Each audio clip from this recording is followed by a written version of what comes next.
Olá, meus amados irmãos, graça e paz do nosso Senhor e Salvador Jesus Cristo. Meu desejo é que você e toda a sua família estejam desfrutando das ricas bênçãos do Senhor. Que a paz, a alegria, a saúde esteja no seu lar e assim possa permanecer. Vamos meditar na palavra do nosso Deus, no Evangelho de Lucas, capítulo 13. Leremos os versículos de 1 ao 5. A morte dos galileus e a queda da torre de Siloé. Naquela mesma ocasião, chegando alguns, falavam a Jesus a respeito dos galileus, cujo sangue Pilatos misturara com os sacrifícios que os mesmos realizavam. Ele, porém, lhes disse: pensais que esses galileus eram mais pecadores do que todos os outros galileus, por terem padecido estas coisas? Não eram, eu vos afirmo.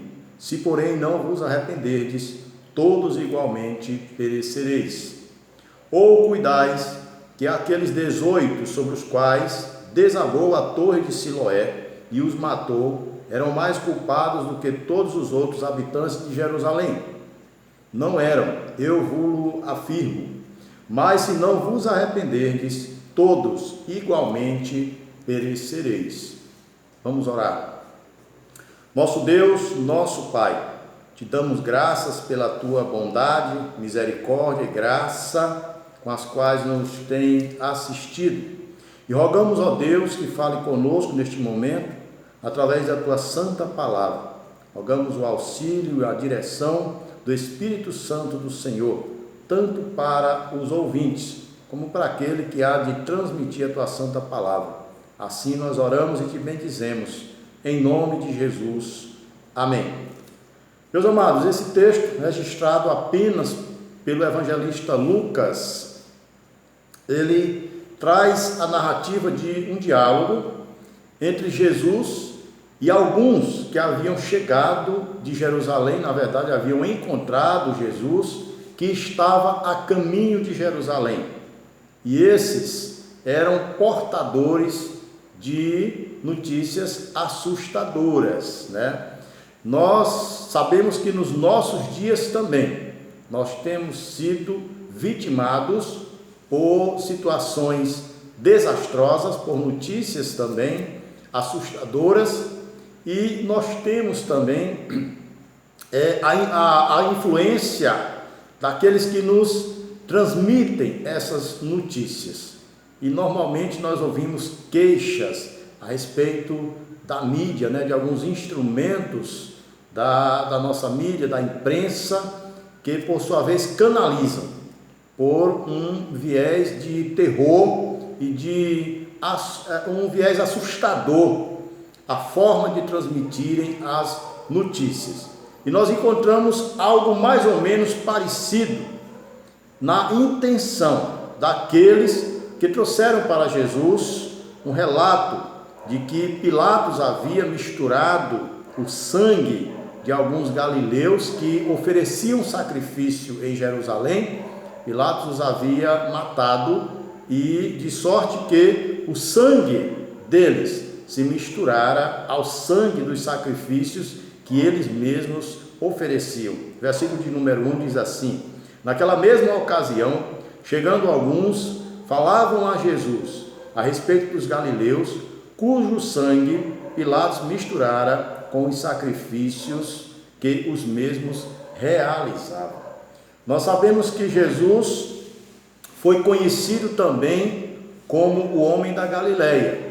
Haja visto que Jesus cresceu na Galileia. Jesus nasceu na Judéia, em Belém da Judéia, fugiu para o Egito e retornou e passou a habitar em Nazaré, na Galileia. Portanto, ficou conhecido também como o Galileu. Daí nos leva a pensar de que os portadores desta notícia talvez quisessem de alguma forma inibir a Jesus, que caminhava para Jerusalém. E à medida que Jesus caminhava para Jerusalém, ele doutrinava, ele pregava, ele ensinava, e a pregação de Jesus, o ensinamento de Jesus parecia ser muito duro aos olhos ou aos ouvidos daqueles que assim os escutavam.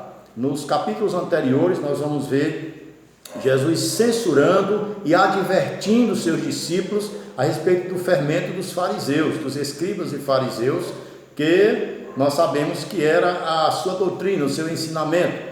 Nós vemos Jesus censurando os escribas, censurando os fariseus hipócritas, e Jesus ensinando de fato viver aquilo que Deus realmente quer que vivamos. Jesus censurando arduamente uma religião superficial e uma religião apenas ritualista, e ensinando que deveríamos de fato servir a Deus de coração e alma, servir a Deus como cristãos verdadeiramente convertidos à sua causa e comprometidos com a sua palavra. Provavelmente essa pessoa queria também ridicularizar, quem sabe, os galileus, sabendo que Jesus era um galileu. Esta pessoa queria, quem sabe, também julgar aqueles, que Pilatos havia oferecido como sendo os piores pecadores de todos os tempos, como sendo a escória, como sendo o lixo, como sendo de fato a pior raça, digamos assim, que pudesse existir.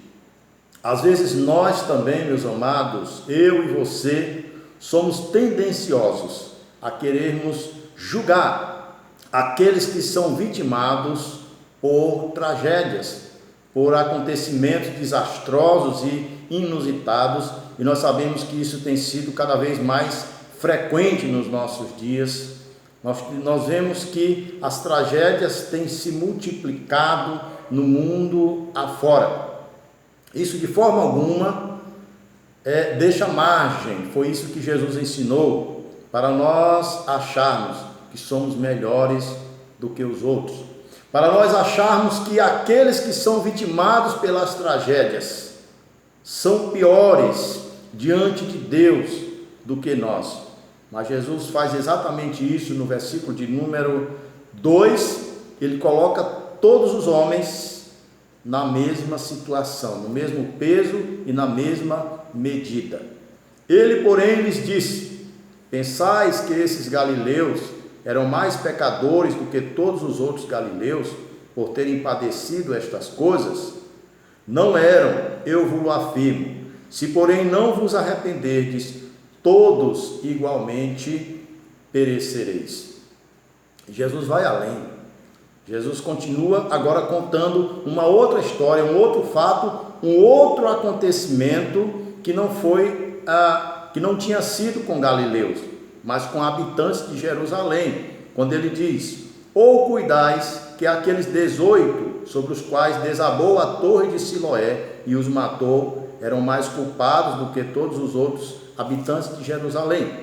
Não eram, eu vos afirmo, mas se não vos arrependerdes, todos igualmente perecereis. Jesus coloca todos os homens como de fato somos, como pecadores, como culpáveis diante de Deus. Todos estão no mesmo barco, todos no mesmo peso e na mesma medida. Todos pecaram e carecem da glória de Deus. Todos são igualmente dignos da punição da parte de Deus. Todos somos igualmente dignos da ira do Senhor, de padecermos eternamente no inferno. E se Deus não permite que assim aconteça, é tão somente pela sua graça e pela sua misericórdia. Então Jesus diz assim: olha, não fiquem pensando vocês que esses galileus, que vocês estão relatando aí algo tão cruel, uma atrocidade tão terrível, tão miserável que aconteceu com eles, mas não pensem de forma alguma que isso aconteceu porque eles eram piores do que vocês. Porque todos são pecadores. Vocês são pecadores tanto quanto eles. Vocês são merecedores do inferno tanto quanto eles. Vocês estão caminhando para a destruição, para o terror, para o caos, tanto quanto eles.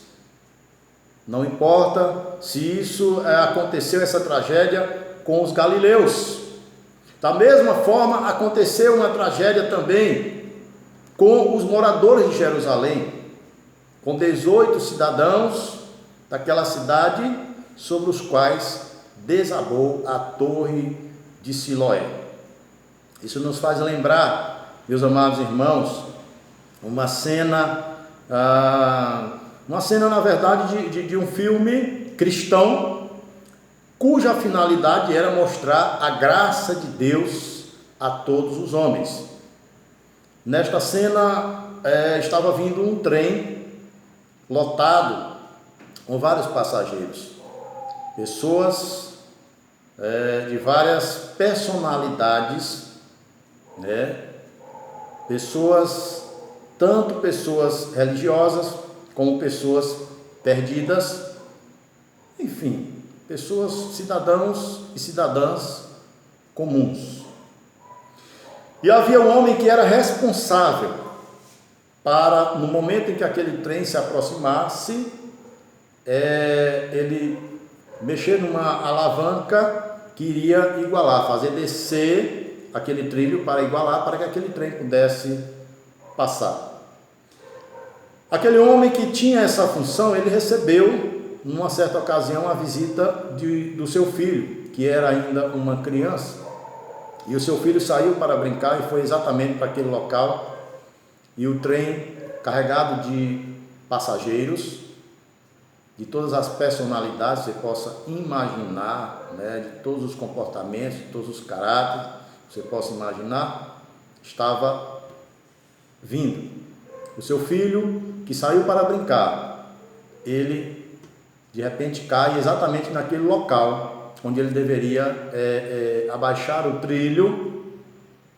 Por sua vez, fazendo isso, iria esmagar o seu filho, e ele havia percebido que o seu filho estava ali, havia caído naquele local, e ele percebe agora que o trem estava se aproximando, e o dever dele era exatamente içar, era movimentar aquela alavanca para que aquele trilho fosse igualado. E ele se sente agora num dilema cruel: sacrificar o filho para salvar os passageiros daquele trem. E ele tem poucos segundos para tomar essa decisão. E ele, mesmo desesperado, sofrendo as dores pelo seu filho, mas ele optou por salvar aquele trem lotado de passageiros, e sacrificou o seu próprio filho. Assim também Deus fez por mim e por você. Ele deu o seu único filho para que nós possamos, através dele, desfrutar da vida eterna. Na cena do filme, aquelas pessoas entenderam o que aconteceu, e como uma forma de gratidão e de demonstração que de fato entenderam, elas se arrependeram, resolveram se tornarem cidadãos e cidadãs melhores, cristãos. Nem sempre é assim na realidade. Muitas pessoas preferem permanecer nos seus delitos e pecados, desfrutando dos prazeres que este mundo proporciona, sem dar a mínima para aquele que deu o seu Filho único para morrer em nosso lugar. Jesus está dizendo isso.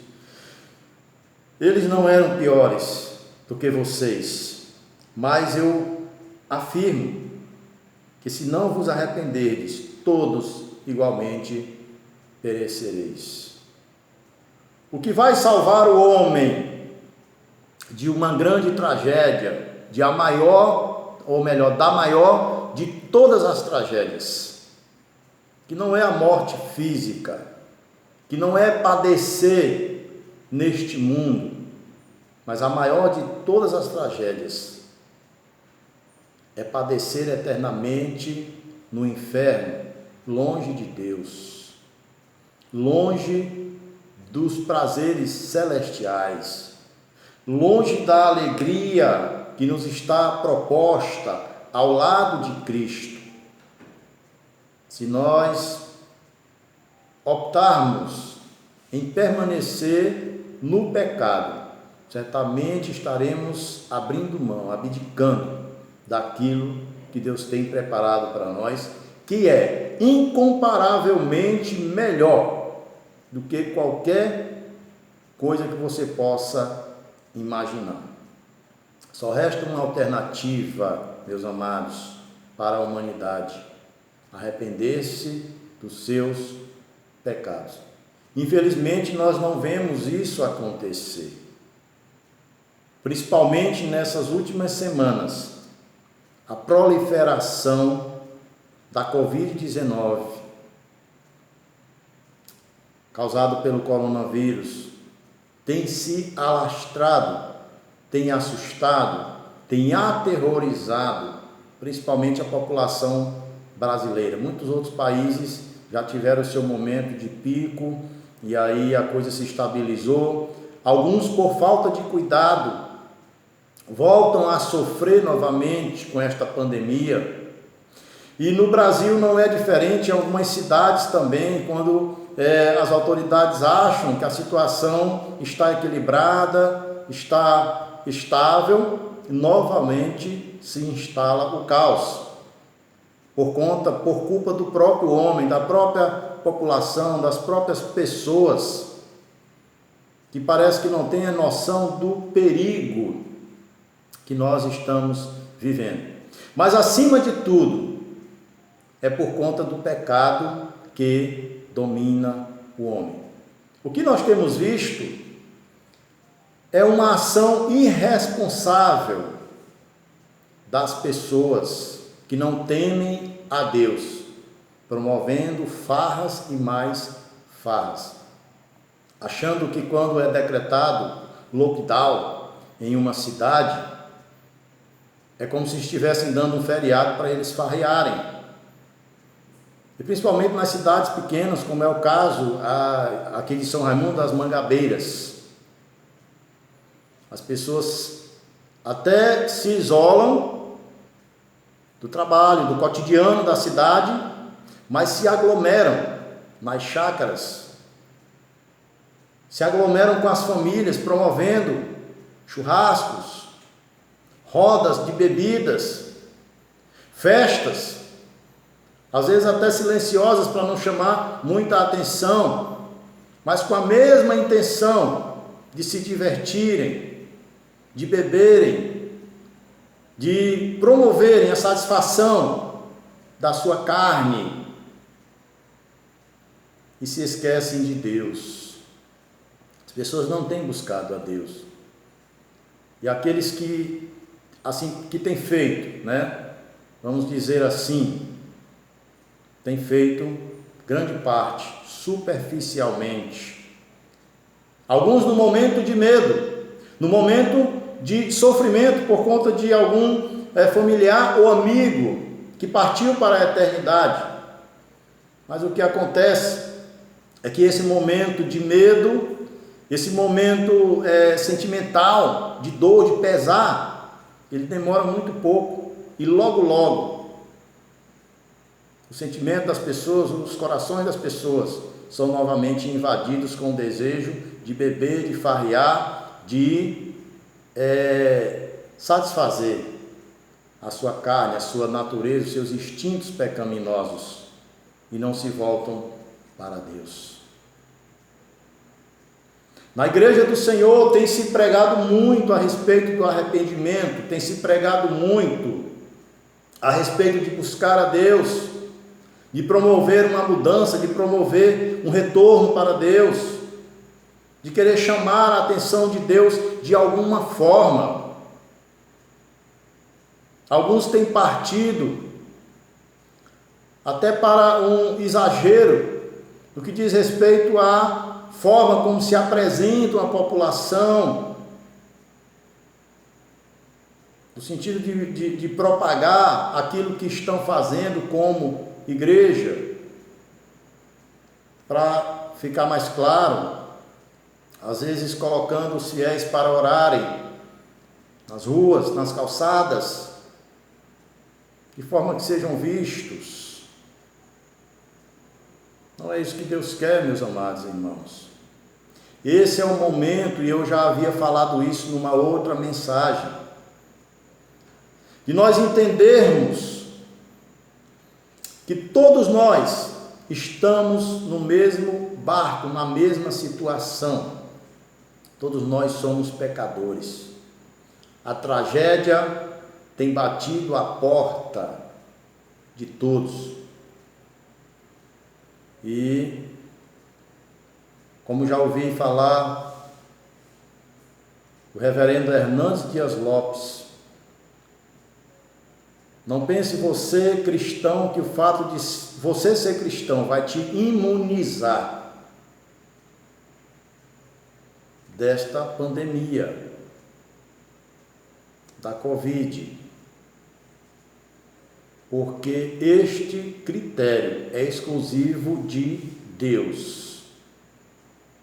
Ele vai imunizar aqueles que Ele quiser, que Ele determinou. Mas eu quero dizer o seguinte: a salvação da sua alma, aí sim, você pode ter certeza que uma vez que você converte-se a Cristo, arrepende-se dos seus pecados, volta-se para Ele e o tem como Senhor e Salvador, esta é garantida. E essa é a que importa mais, é a que interessa mais. E era esse exatamente o ensinamento de Jesus Cristo. O que está aqui em pauta não é quem é melhor, quem é pior. O que está aqui em pauta não é quem é mais pecador, ou a tragédia sobrevirá na maior proporção sobre aqueles que pecaram mais. Não é assim, meus amados irmãos. Pelo contrário, o apóstolo Paulo, em certa ocasião, ele disse que onde abundou o pecado, superabundou a graça de Deus, né? Mas ele não estava dizendo com isso também que a gente deveria pecar mais para que a graça fosse maior. Mas não, ele quis dizer que Deus salvou o mais vil pecador, aquele que se aprofundou mais no pecado. A graça de Deus é como se fosse ainda maior para ele, porque o resgata do mais profundo tremendal de lamas, onde possa estar mergulhada a sua alma. Mas Jesus encerra esse diálogo, novamente enfatizando: eles não eram piores, nem melhores. Estavam todos na mesma situação de pecadores. A Bíblia diz que todos pecaram. Mas eu quero apontar para vocês o caminho, a solução, o que pode trazer a paz e a estabilidade, que pode trazer para você a firmeza nesse momento de tanta instabilidade, neste momento de tanta incerteza, neste momento em que pessoas têm se desesperado, têm entrado em colapso, têm entrado em conflito psicológico, muitos têm esfriado na sua fé e muitos têm desesperado, né, da vida. Jesus diz assim: eu vos afirmo, mas se não vos arrependerdes, todos igualmente perecereis. Só há um caminho para a restauração, o arrependimento. Voltar-se para Cristo. 2 Crônicas capítulo 7, versículo 14. Talvez você conheça, muitos têm citado esse versículo. Se o meu povo que se chama pelo meu nome se humilhar, orar e me buscar, e se converter dos seus maus caminhos, então eu ouvirei, sararei, virei e sararei a sua nação. Mas é necessário que este povo reconheça os seus maus caminhos e se converta, para que Deus possa ouvir a nossa oração. Quero conclamar você, meu irmão, minha irmã, e você que talvez nem crente seja. É momento de arrepender-se, é momento de converter-se, é momento de voltar-se para Deus, buscando a Ele de todo o coração. É momento de abdicar dos prazeres transitórios do pecado, da carne, e de abraçar aquilo que é eterno. Deus tem salvação para você. Deus tem a cura para esta cidade, para este estado, para esta nação. Deus tem a solução para este planeta. A solução é Jesus Cristo. E Ele quer que nós nos arrependamos, nos convertamos dos nossos maus caminhos e passemos a segui-lo com fé e determinação. Esta é a palavra do Senhor para nós neste dia do Senhor. Que Deus em Cristo venha nos abençoar. Vamos encerrar com uma oração. Pai soberano, te damos graças porque Tu és bom, porque Tu és o nosso Pai. Nós podemos falar contigo pela mediação do Teu Filho Jesus Cristo. Muito obrigado, Senhor, por esta palavra e que o Teu Espírito Santo possa converter, meu Pai, as almas, as vidas que estão sendo alcançadas por esta mensagem. Rogamos, ó Deus, que o Senhor possa trazer, primeiramente, o arrependimento e a conversão a cada um de nós, para que possamos, ó Pai, com o nosso arrependimento, com a nossa conversão, com a nossa oração sincera, buscar a Tua face, para que o Senhor possa, através da Tua igreja, curar os municípios, os estados, as nações, o planeta. Nós oramos e Te bendizemos, ó Pai, em nome de Jesus Cristo, Teu Filho amado. Amém. Queridos, quero aproveitar a ocasião para estar parabenizando os pais, Hoje, Dia dos Pais, nós temos um Pai maravilhoso, bondoso, que é o nosso Deus. Mas há também os pais terrenos, filhos. O maior presente que vocês podem dar aos pais é serem obedientes ao seu Pai e, acima de tudo, ao Pai eterno, ao nosso Deus e ao nosso Pai. Que Deus, através de Jesus Cristo, seu Filho amado, possa abençoar todos os pais que estão neste momento nos ouvindo e nos assistindo através desta mensagem, desse instrumento que chega até você. Nosso abraço, que Deus nos abençoe. Amém.